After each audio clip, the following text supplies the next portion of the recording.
السلام علیکم پیارے دوستو، آج کی ویڈیو میں ہم آپ کو بتانے والے ہیں حضرت محمد مصطفیٰ صلی اللہ تعالیٰ علیہ وسلم کے کتنے بیٹے تھے اور کتنی بیٹیاں تھیں اور ان کے کیا کیا نام ہیں۔ اس طرح کی جانکاری زیادہ تر مسلمانوں کو نہیں ہوتی ہے۔ اگر کوئی یہ پوچھ بیٹھے کہ حضرت محمد صلی اللہ تعالیٰ علیہ وسلم کے کتنے بیٹے اور کتنی بیٹیاں ہیں، اور اگر آپ کو معلوم نہ ہو تو آپ انہیں کیا جواب دو گے؟ ایسے میں کیا آپ شرم سے پانی نہیں ہو جاؤ گے؟ اور اگر آپ اس چیز کا جواب نہیں دے پائے تو آپ کا مسلمان ہونا ہی بیکار ہو جائے گا۔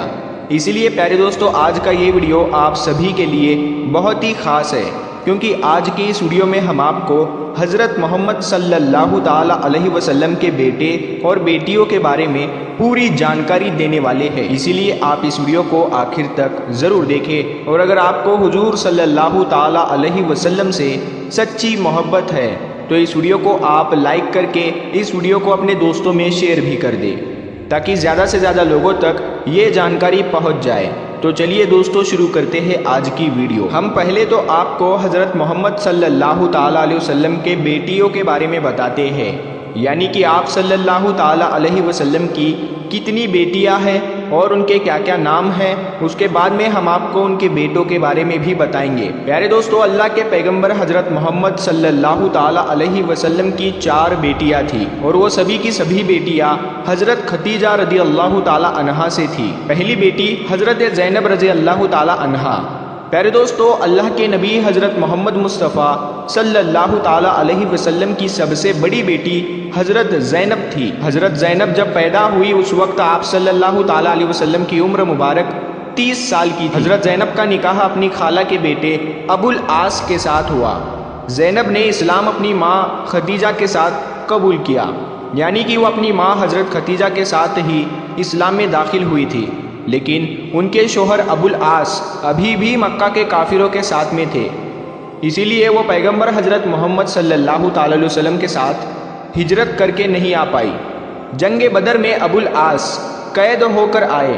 جب وہ رہا ہوئے اسی وقت وہ حضرت محمد صلی اللہ تعالیٰ علیہ وسلم سے یہ کہہ گئے تھے کہ وہ حضرت زینب کو ہجرت کی اجازت بھی دیں گے۔ اس وجہ سے حضرت زینب مدینہ جانے کو تیار ہوئی، لیکن حبار بن اسود نے ایک نیزہ تان کر مارا، جس سے حضرت زینب نیچے گری اور ان کا حمل ساکت ہو گیا، یعنی کہ ان کا حمل ختم ہو گیا۔ لیکن وہ کسی طرح مدینہ اپنے والد نبی کریم صلی اللہ تعالیٰ علیہ وسلم کی خدمت میں پہنچ گئی، اور پھر ان کا انتقال 8 ہجری میں ہوا۔ حضرت زینب نے اپنے پیچھے ایک بیٹی حضرت امامہ کو چھوڑ دیا تھا، اور ابو العاص جب مسلمان نہیں ہوئے تھے تب کافروں نے انہیں اس بات پر بہت اکسایا تھا کہ وہ زینب کو طلاق دے دے، لیکن انہوں نے انکار کر دیا، اور پھر سیدنا زینب کے مدینہ جانے کے کچھ دنوں کے بعد وہ بھی مسلمان ہو گئے تھے۔ دوسری بیٹی حضرت رقیہ۔ حضرت محمد صلی اللہ تعالیٰ علیہ وسلم کی دوسری بیٹی رقیہ تھی۔ پیارے دوستو، حضرت رقیہ رضی اللہ تعالیٰ عنہا کی پیدائش اس وقت ہوئی جب حضرت محمد صلی اللہ تعالیٰ علیہ وسلم کی عمر مبارک 33 سال کی تھی۔ حضرت رقیہ کا نکاح مکہ میں حضرت عثمان بن عفان کے ساتھ ہوا تھا۔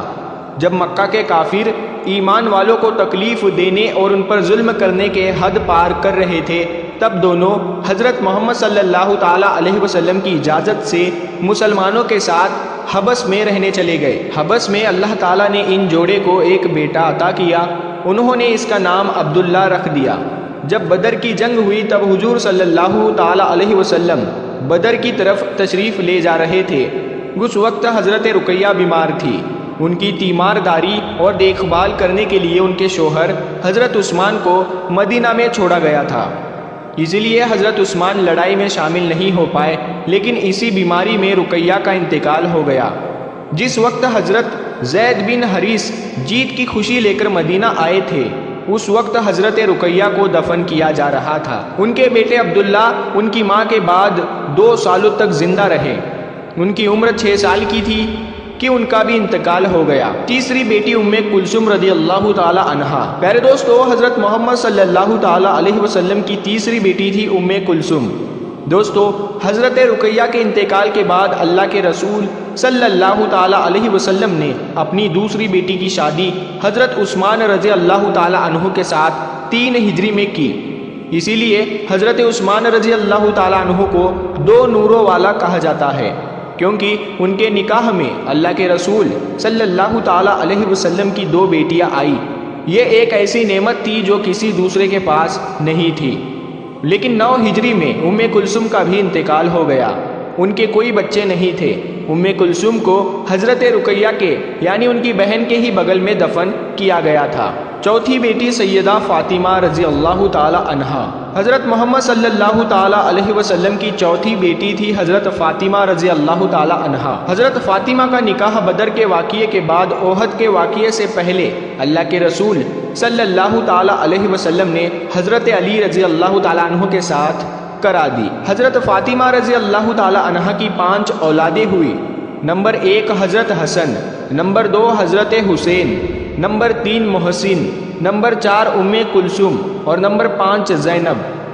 میرے دوستو، سوائے حضرت فاطمہ رضی اللہ تعالی عنہا کے کسی اور صاحبزادی سے پیغمبر حضرت محمد صلی اللہ تعالی علیہ وسلم کی نسل کا سلسلہ نہیں چلا۔ حضرت عائشہ رضی اللہ تعالی عنہا فرماتی ہے کہ حضرت فاطمہ بات چیت میں بالکل نبی کریم صلی اللہ تعالی علیہ وسلم کی طرح ہی تھی۔ پیغمبر حضرت محمد صلی اللہ تعالی علیہ وسلم کی وفات کے 6 مہینے کے بعد یعنی کہ رمضان 11 ہجری میں حضرت فاطمہ نے انتقال فرمایا۔ آپ اس دنیا سے رخصت ہو گئی۔ تو دوستو، پیغمبر حضرت محمد صلی اللہ تعالی علیہ وسلم کی یہ 4 بیٹیاں تھیں۔ اب آپ کو حضرت محمد صلی اللہ تعالی علیہ وسلم کے بیٹوں کے بارے میں بتاتے ہیں، یعنی کہ آپ کے کتنے بیٹے تھے اور ان کے کیا کیا نام ہیں۔ نمبر 1، سب سے پہلے بیٹے تھے حضرت قاسم۔ دوستو، پیغمبر حضرت محمد صلی اللہ تعالی علیہ وسلم کے سب سے بڑے بیٹے کا نام قاسم تھا، جو حضرت ختیجہ سے تھے۔ جب وہ پاؤں پر چلنا سیکھ گئے تھے اور 2 سال کے تھے تبھی ان کا انتقال ہو گیا۔ نمبر 2، دوسرے بیٹے تھے عبداللہ۔ پیارے دوستو، حضرت محمد صلی اللہ تعالی علیہ وسلم کے دوسرے بیٹے کا نام عبداللہ تھا۔ عبداللہ کو طیب اور طاہر کا نام بھی دیا گیا تھا۔ ان کی پیدائش مکہ میں ہوئی تھی اور مکہ میں ہی ان کی وفات ہوئی۔ ان کی جب وفات ہوئی تو کافر یہ سمجھ رہے تھے کہ بیٹا نہیں بچا تو اب محمد کا نام لینے والا کوئی نہیں رہے گا۔ تو دوستو، اسی بات کے اوپر سورہ کوثر اللہ تعالیٰ نے نازل کی تھی۔ حالانکہ ان کافروں کو اپنی اولاد پر غرور تھا، انہی کا آج کوئی نام لیوا نہیں، اور ہمارے نبی کریم صلی اللہ تعالی علیہ وسلم کے نام لیوا آج کسی سے چھپے نہیں ہے۔ پیارے دوستو، حضرت محمد صلی اللہ تعالی علیہ وسلم کے تیسرے بیٹے تھے حضرت ابراہیم۔ وہ بھی چند سالوں تک زندہ رہے۔ آپ کا 17 یا 18 مہینے میں ہی ہجرت کے وقت ہی انتقال ہو گیا۔ اللہ کے رسول صلی اللہ تعالی علیہ وسلم اپنے چھوٹے بیٹے کی موت پر بہت دکھی تھے۔ جب حضرت ابراہیم کا انتقال ہوا، اللہ کے رسول صلی اللہ تعالی علیہ وسلم نے کہا، حقیقت میں یہ آنکھیں آنسو بہاتی ہے اور یہ دل دکھی ہے، لیکن زبان سے ہم ایسا کچھ نہیں کہتے ہیں جو ہمارے اللہ کو ناراض کرتا ہے۔ حقیقت میں ابراہیم، ہم تمہاری جدائی میں دکھی ہے۔ اس کا حوالہ ہے بخاری شریف۔ پیارے دوستو، اگر ہم اللہ کے نبی حضرت محمد مصطفیٰ صلی اللہ تعالی علیہ وسلم کی زندگی پر ایک نظر ڈالیں تو ہمیں سیکھنے کے لیے بہت سارے سبق ملیں گے۔ حضرت محمد مصطفیٰ صلی اللہ تعالی علیہ وسلم کو اللہ تعالیٰ نے بیٹے اور بیٹیاں دیے، لیکن اللہ نے بچوں کو ایک ایک کر کے اپنے پاس بلا لیا، اور اس سے پہلے اللہ کے نبی کے ماں باپ، دادا، چاچا اور انہیں بھی ایک ایک کر کے سب کو بلا لیا۔ جب آپ صلی اللہ تعالی علیہ وسلم کو ان کی ضرورت تھی، ایک کے بعد ایک غموں کا سلسلہ پیغمبر حضرت محمد مصطفیٰ صلی اللہ تعالی علیہ وسلم پر پڑتا گیا، اور آپ صلی اللہ تعالی علیہ وسلم کی زندگی پورے انسانیت کے لیے ایک نمونہ تھی۔ اسی لیے اللہ کو سامنے رکھتے ہوئے آپ نے صبر کیا اور پوری دنیا کو یہ سبق دیا کہ اگر کوئی مصیبت تم پر پڑے تو اس پر صبر کیسے کرنا ہے۔ پیارے دوستو، امید کرتے ہیں آپ کو آج کا یہ ویڈیو بہت پسند آیا ہوگا۔